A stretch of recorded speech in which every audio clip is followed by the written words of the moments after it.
What's good, YouTube? DoseofDiallo back with another banger on the channel, and welcome back to another video on the channel, y'all. Today, we're going to be talking about Suicide Squad Kill the Justice League, but more on if it will make a comeback in the future. And I'm going to start by saying, yes, I do think it's going to make a comeback in the future, only because there's going to be a lot of stuff that they're adding, and it's going to be a lot of stuff that they're adding for free. Like, come on now, y'all. This stuff is going to be free. Now, and also, we're going to be getting, like, patches, updates, tweaks on builds, nerfs on builds, stuff like that. Because they already talked about that stuff in their Discord. And also, with the game already having a first set of 4 seasons, I want there to be at least a 5th or 6th season. And that's where I start to think that the game may not make it, you know? Like, sad to say it, I don't think it's going to make it past a 5th or 6th season, and I really want it to.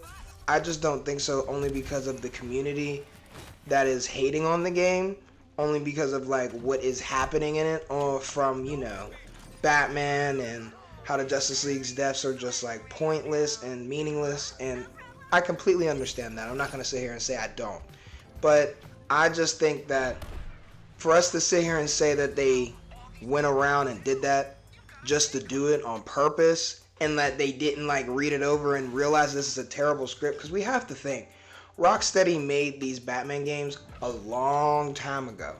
I don't think, even though that some of the founders left, I don't think that they're gonna go that numb and just put this stuff out here knowing what's going to like come back, what type of backlash they're gonna get, without a plan. At least like they have to have a plan for this stuff to work, and not just like put it out and be like, oh, you know, we're gonna just put it out and just, this is it, this is what y'all get. They obviously have somewhat of a plan to make this game, you know, more than what it is in the future, especially with all the free stuff, the story content. And I believe that they're gonna add more cutscenes and stuff to tell us a story and a narrative, because I don't think a lot of people also listen to the audio logs. I'm not a type of person to listen to audio logs either in a video game, but this is the time where I was like, maybe I should check it out and see it, and like check and just like listen in to see like where even their story is going, and like where they even getting these certain ideas and aspects from. And honestly, those audio logs give you so much information on this universe and what this universe is like capable of. You know what I'm saying? Like the whole Justice League being a team and stuff like that, and Batman being with Batman having his first actual team.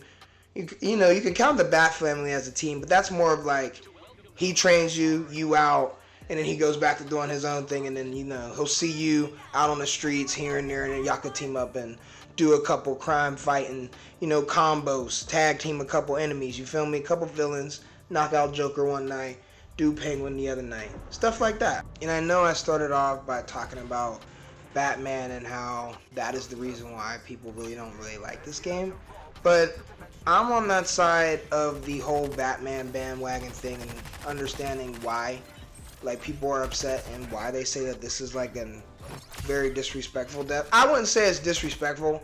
I guess it's just not a good way to kill somebody that's taken down a whole city in one night.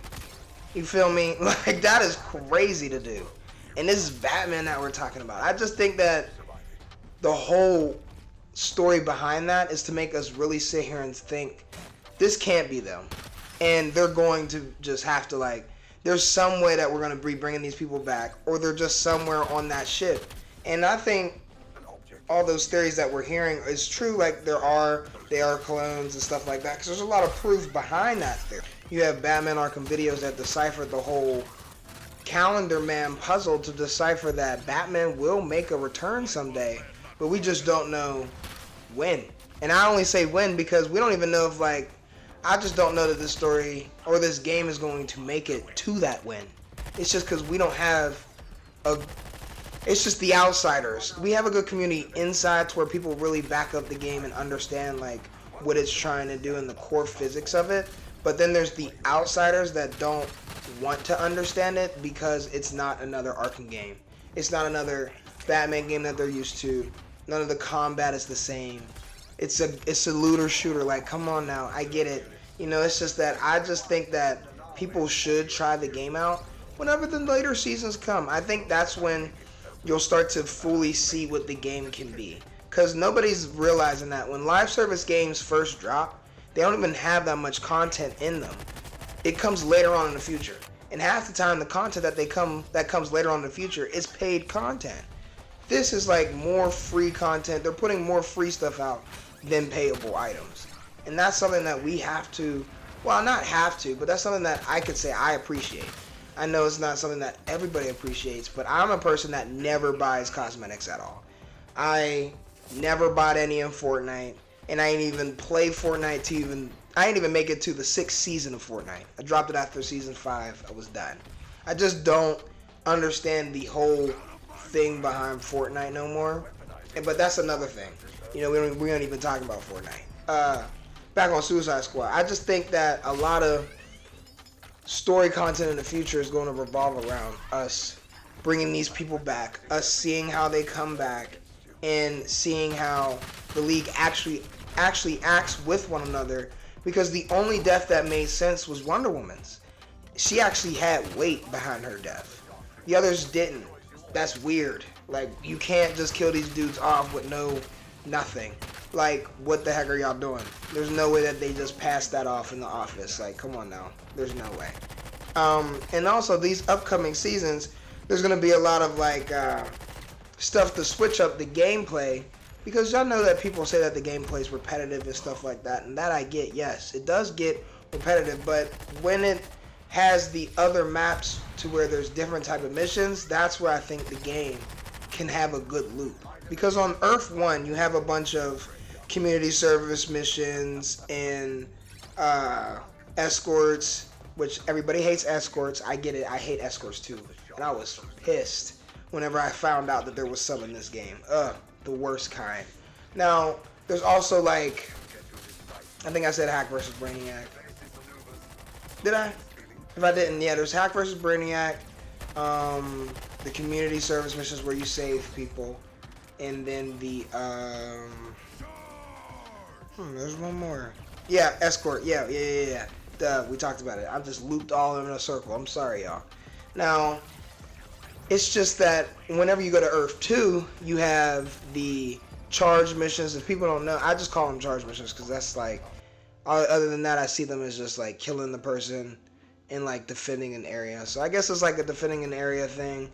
So whenever you do it, you get a certain amount of charges. Brainiac's lasers shoot the dome and it protects you. Then it breaks out. The Prometheum shield goes back on. Yada, yada, yada. They also have Ivy missions. Now, you do have Ivy missions in the regular world, but they also put Ivy missions in the end game, which is alright. And I'm not bothered by that. But then they have the incubation missions where you destroy the thing, take the thingy out, blow it up, then there's multiple of them. But that's like on an Earth. That's only on Earth 2. I've never seen that much roaming around in the world of just like regular missions to do. They're usually just like set up. And you don't have to do that. It's just like enemies and shit that just chill on the map, you know, stuff like that. Now, with all that stuff that we just talked about, there has been a lot of like leaks and stuff going into like, they're going to be dropping raids, they're going to be dropping like more stuff to prioritize on the weapons that you want to get in endgame. Now that's amazing because I think the whole looting system needs to be worked on because I don't think that just like setting, because like, okay, whenever you're doing the endgame missions, there's this one thing where you click on this mission, it sets you only on firearms.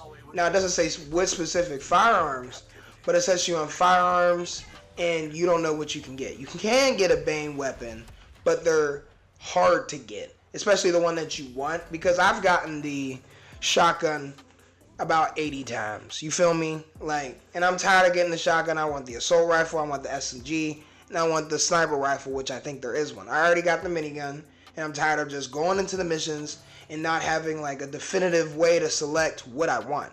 And I like that they're gonna add that in the future with like other updates and stuff. If that is true, it's just that we just have to wait and see in the future and see if it is just gonna come out. Because right now we just don't know.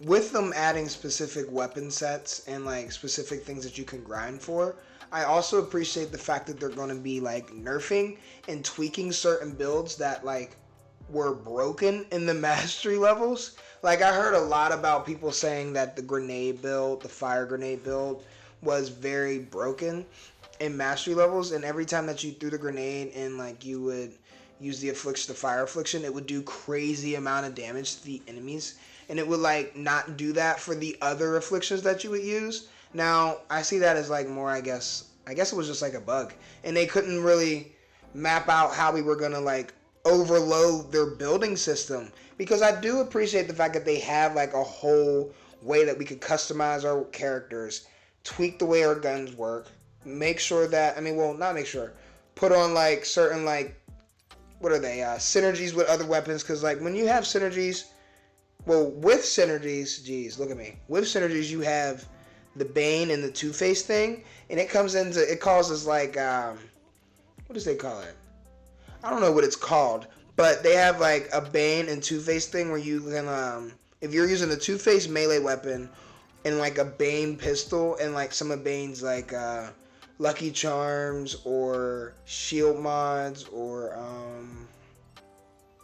I think he has traversal mods, you can get like this extra buff on your weapon where it does now venom damage and it drops grenades every time that they're venomized. Stuff like that, rather than like its original buff, and I don't remember what its original thing was, because I don't really use that loadout. I don't like that one.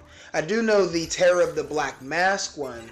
I like that one more, because whenever you use the venomized version of it, it's called Fear the Black Mask.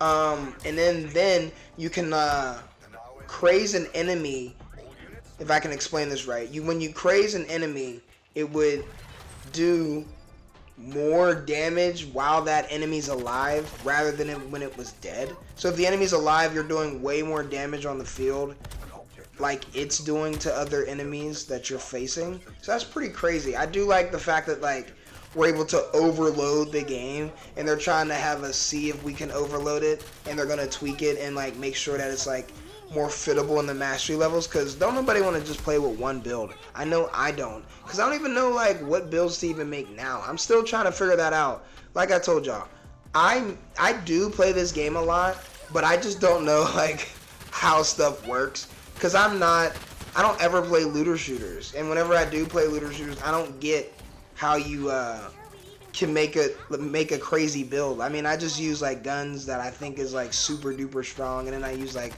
a weapon that is like, 4,000 power, and this weapon is like 3,000 power, so I guess I'll use the 4,000 power one, because I don't know how to make the other one crazier, even though I like that one. So like stuff like that.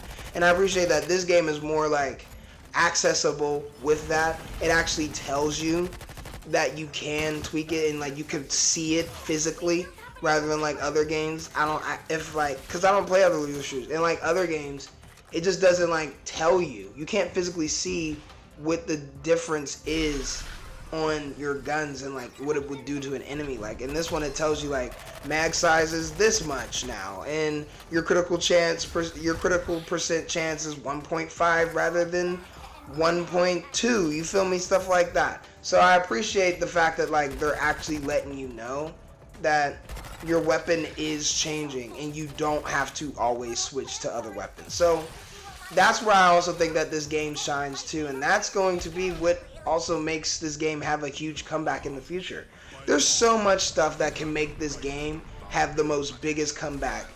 That is like right next to Cyberpunk, because Cyberpunk already did it. So if this game does it too, and we got 2 games under our belt that changed everybody's mind. But with that being said, I hope you guys enjoyed today's video. Please drop a like and subscribe if you did. Take care, y'all.